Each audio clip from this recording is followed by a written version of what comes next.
Welcome everyone to the next biology video. Today we're looking at cloning. This is another topic with lots of ethical and moral things in it, so it's really important you know advantages, disadvantages. So first of all, the definition of cloning. There's different types of cloning, but the overall definition is as follows, and I've highlighted the key words in red. So, producing identical copies of an organism with the same genome or the same DNA as the parent. Okay, so they have to be identical. Any animal or plant that reproduces asexually is already cloning itself, but we're talking about cloning things that aren't normally identical to the parents. So it's really important we know that definition. And in biology words are going to get biology marks, so it's really important you know these terms. Now, you've probably heard of Dolly the sheep. She's the most famous clone that's probably been in the news. And she was actually cloned after something like 14 years of trying. So there was a lot of attempts, and she was kind of the final product. But we're going to start with plants because people forget plant cloning. It's very simple though. You've probably all done plant cloning at one point or another, I would think, especially the first type, or you've seen it. So the first type of plant cloning, believe it or not, is just taking a cutting. So you're going to cut off, I get my pen, cut off a piece of this lovely plant here because you want to grow another one, and you're going to repot it down here, probably putting some rooting powder in there to help, and it will grow an identical plant. So that is the first method of cloning plants. Nice easy one there. The second method is called tissue culture. Now this one's slightly different. So we are taking cells from here. Now this bit of the plant is called the meristem, and that is the plant stem cells. So all of the cells are identical. They haven't yet differentiated. So we take some cells from here and we separate them out into individual cells and pop them on a petri dish with all the nutrients in this jelly that they need.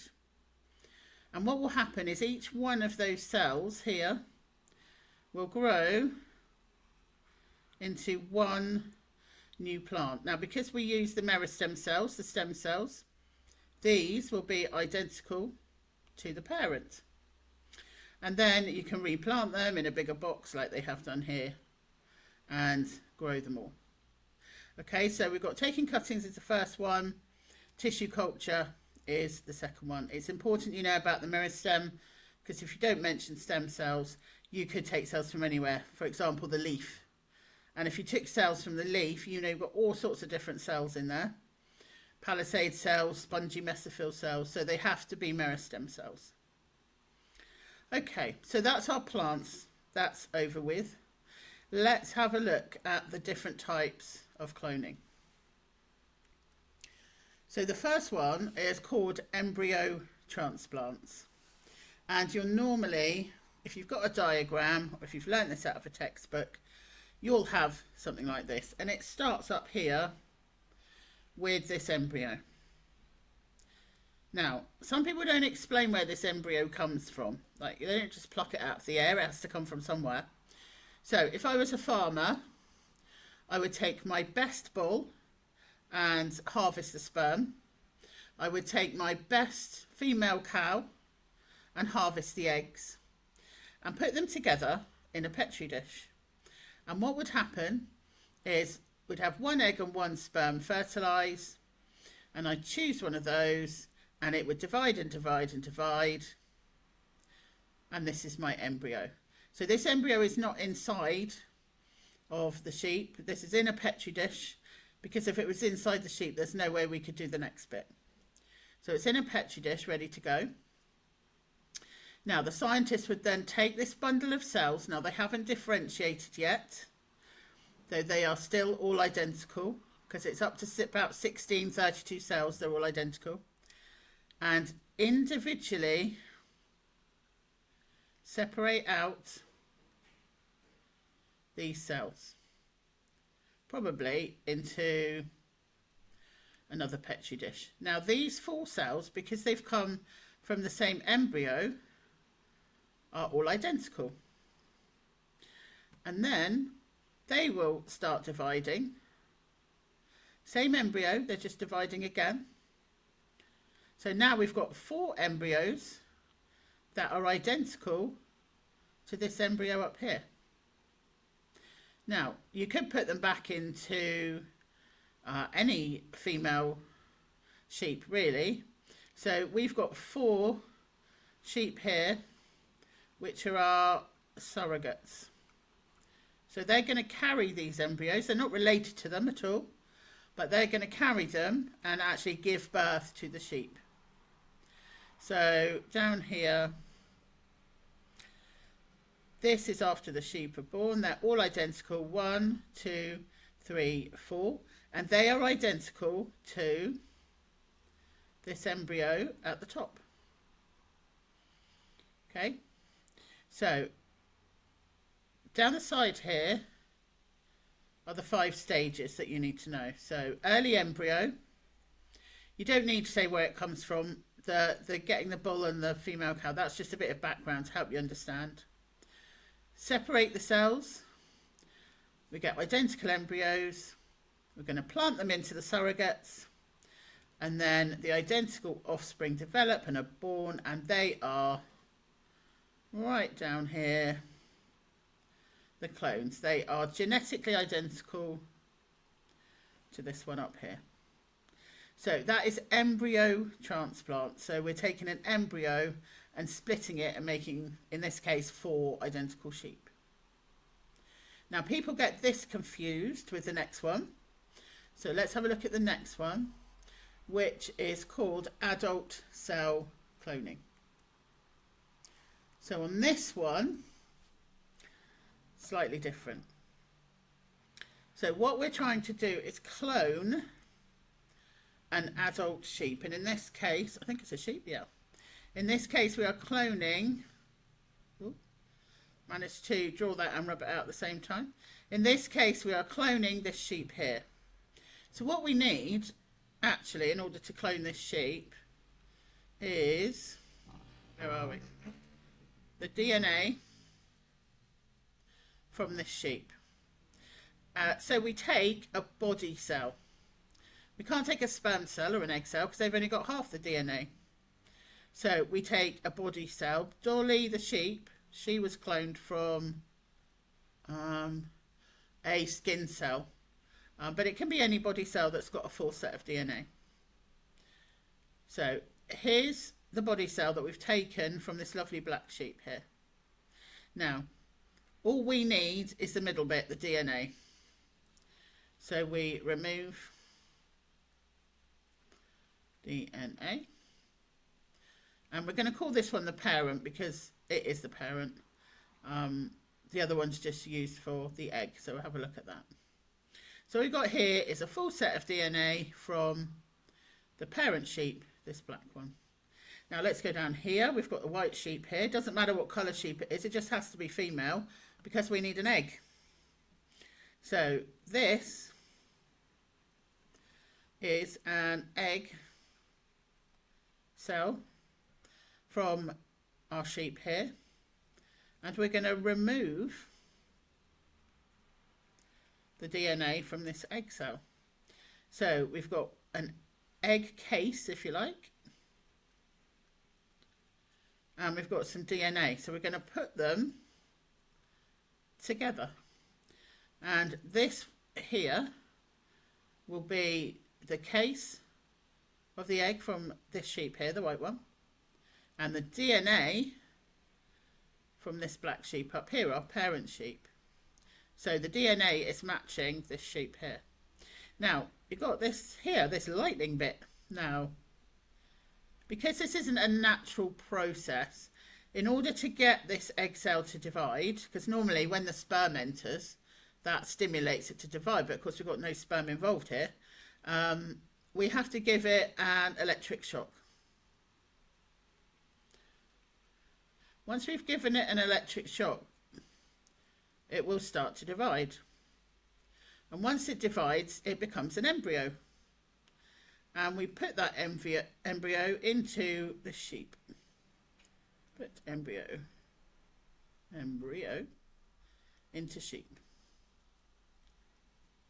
Now, just before we do anything else, the only connection this embryo has is with this sheep up here. This one provided the egg, but no genetic information. This one is providing a uterus just to grow it, so it's a surrogate. Okay, so we pop this, when it starts dividing, into our surrogate sheep. So they're just going to provide the uterus just to grow it in. And then it's born. And this sheep here has identical genetic information to this sheep here. All right, so adult cell clone is taking an adult cell and making an offspring. And this is how Dolly the sheep was cloned. This is the way it was done for Dolly. Okay, so we've got all that information there. You can rewind this video and have a look. Let's just quickly have a look at the benefits of cloning. Okay, so benefits: increase yield of plants or animal products. It is so hard to clone, adult cell clone, but it's easier to do the embryo transplant. So we could get all sheep with lots of meat, or tomato plants with huge tomatoes. Sometimes we can export embryos, so other places in the world can exploit them and use the higher yield of crops or animals. The biggest one, I think, is for extinction. So retaining some biodiversity. So for example, I think it's China has a whole woolly mammoth body. They have some DNA from a woolly mammoth. Now this is a theory, but in theory, if they could get a full set of DNA for that woolly mammoth and they could clone it, and actually, obviously there's no woolly mammoths around for surrogates, possibly use an elephant. But the ethics around it are massive. Where are you going to put a woolly mammoth when you've cloned it? Okay, they died out because it was too warm. So you can't even put them in Siberia or Alaska. That's even if it would work. We don't know if it would work. But some we can save from extinction. Some that are still around, we can stop them going extinct rather than trying to bring them back from extinction. So we talked about genetic modification before. We could genetically modify plants first and then make clones to get things like medicines, or make things like golden rice, which has vitamin A in it, all those types of crops. Sorry about that, jumped too far. So those are our benefits. Now let's look at our risks or our disadvantages. So the biggest one is this could possibly lead to cloning of humans. It is illegal at the moment. Hopefully it will still stay illegal, but that is a well-known risk. So if you produce lots of organisms with identical genes, you reduce variation. If you reduce variation, they might not be able to survive if the environment changes. Because if you think about evolution, we have to have someone or something that's a bit different in order to survive an environmental change. This is the biggest one. Very susceptible to disease. So if you clone, let's say cattle, it says they're cattle, and one is susceptible to disease, and they're all clones, they're all going to be wiped out. So they could all die in one go. Not ethical for the animals. Now this is a maximum of 1 mark in these questions. You can put about animal ethics, or it's not fair on the animals, or the animals could be distressed, something like that. But you can only have one of those along with other things. So hopefully you've jotted down the risks there, the benefits. To have a look at, oh, there's one more. Adult cell cloning is not very reliable. So yes, like Dolly, I said, took like 15 years or something. So lots of embryos were destroyed in the process, etc. So let's have a look at an exam question. This is for everyone. This is a level 4-5. Now, don't be phased that you've got a source in here, because it makes no difference at all to the question. This is a Zorse, which you can probably guess is a cross between a zebra and a horse, and scientists want to clone it. We've also got a horse over here, and the question is, use information from the diagram and your own knowledge to describe how adult cell cloning could be used to clone a Zorse. Well, very luckily for us, it's given us all in the picture. Everything is given to us there in the picture. And you're literally, because it's described, you're going to say what you see. So we'll start with this one. I'll start writing it over here. You're going to take a skin cell from the Zorse. Okay. You are going to take an egg cell from the horse. Even tells you this in the picture. You're then going to remove the DNA from the egg cell.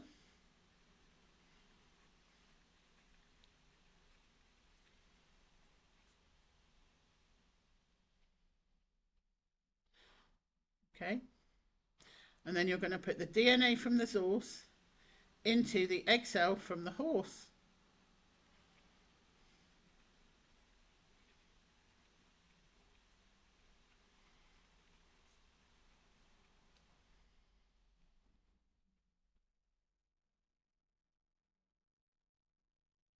Okay.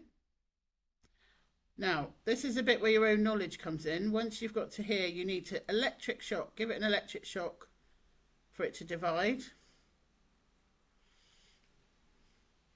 Although it's possible to get 6 marks without even knowing that.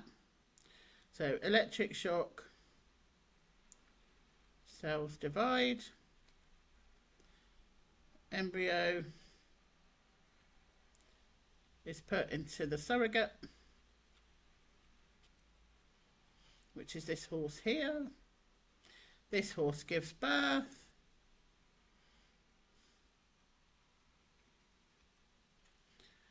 And the offspring here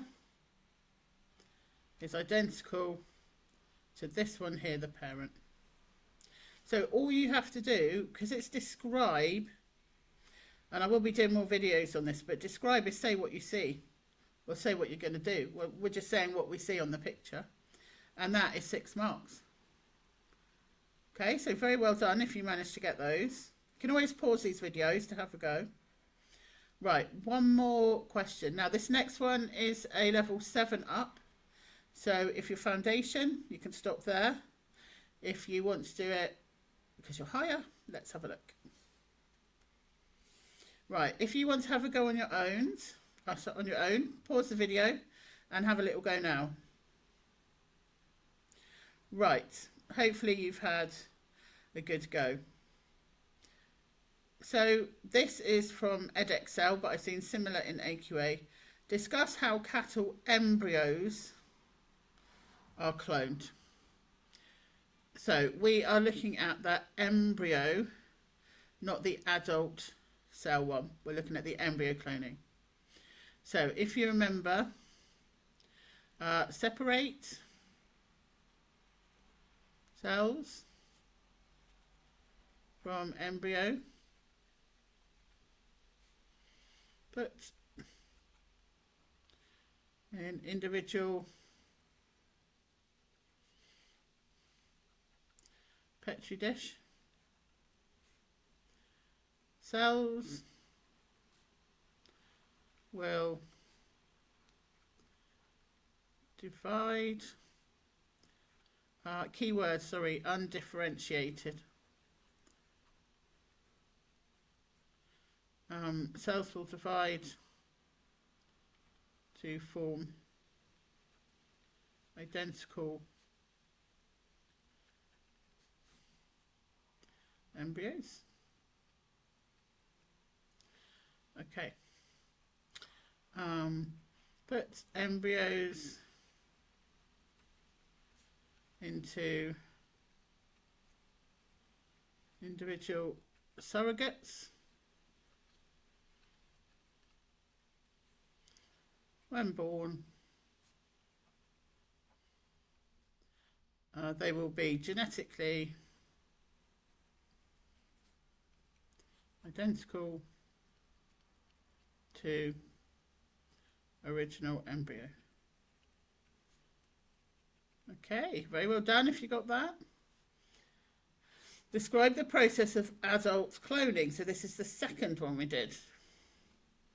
So hopefully you had a go at this one. Adult cloning is take, now you're going to do this much better than me and write it in nice full sentences. Body cell, remove DNA and put into egg cell which has had DNA removed. Oh, managed to do that. Hang on, removed. Which has the DNA removed. Give it an electric shock. Embryo divides. Put in surrogate.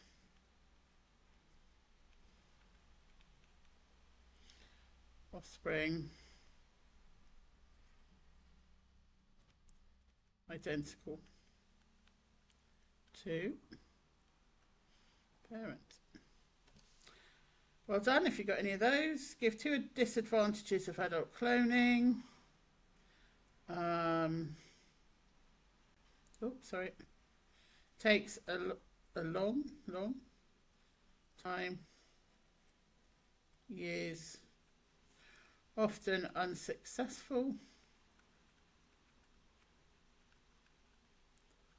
and the last one, unethical towards animals. There's other ones, you can look back in the video and have a look for the other ones. Right, hopefully that has covered cell cloning, adult cell cloning, embryo cloning, plant cloning. And I will see you all in the next video. Take care everyone. Bye.